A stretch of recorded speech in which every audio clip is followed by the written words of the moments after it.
भर में लोगों से कहना चाहता हूं, कम मेक इन इंडिया।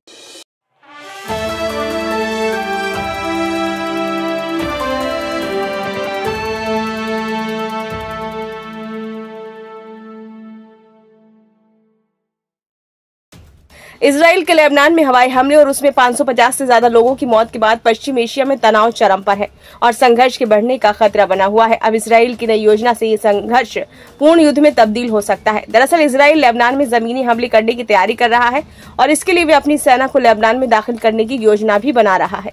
अमेरिका ने इसे लेकर चेतावनी दी है कि इससे पूरे पश्चिम एशिया में तबाही आ सकती है। इजराइल की सेना के प्रमुख लेफ्टिनेंट जनरल हैरजी हालेवी ने अपने सैनिकों को लेबनान में जमीनी हमले के लिए तैयार रहने का निर्देश दिया है।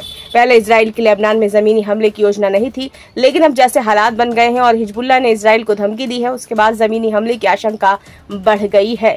अमेरिका ने संयुक्त राष्ट्र सुरक्षा परिषद में कहा है कि वो पश्चिम एशिया में युद्ध विराम की कोशिश कर रहा है और इजराइल और लेबनान के बीच तनाव को कम करने के प्रयास कर रहा है। अमेरिका के विदेश मंत्री एंटनी ब्लिंकन ने इजराइल और लेबनान से शांति बनाए रखने की अपील की है और चेताया है कि अगर युद्ध हुआ तो इससे पूरे पश्चिम एशिया में तबाही आ सकती है। फ्रांस के विदेश मंत्री ने यह भी कहा है कि उनका देश इजराइल और हिजबुल्लाह के बीच 21 दिनों के लिए के युद्ध विराम की कोशिश कर रहा है ताकि तनाव को कम किया जा सके। उन्होंने कहा कि युद्ध विराम के प्रस्ताव की जानकारी जल्द ही सार्वजनिक की जाएगी। फ्रांस के विदेश मंत्री इसके लिए बैरूत की यात्रा पर भी जाने वाले हैं।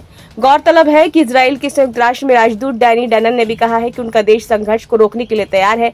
वहीं लेबनान के प्रधानमंत्री ने भी संयुक्त राष्ट्र सुरक्षा परिषद से अपील की है कि संघर्ष को रोकने के लिए तुरंत कार्रवाई करें और इस बात की गारंटी सुनिश्चित करें कि इजराइल उसके सभी कब्जाए गए इलाकों को खाली कर देगा।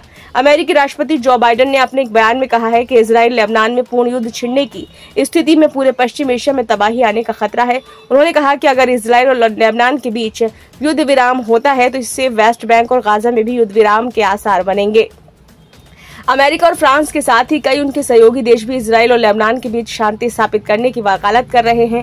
इनमें ऑस्ट्रेलिया, कनाडा, यूरोपीय संघ, जर्मनी, इटली, जापान, सऊदी अरब, संयुक्त अरब अमीरात और कतर शामिल हैं। इजराइल और लेबनान के बीच हमास के इजराइल में हमले के बाद से ही तनाव की स्थिति है और दोनों पक्ष एक दूसरे पर बीच बीच में हमले करते आ रहे हैं।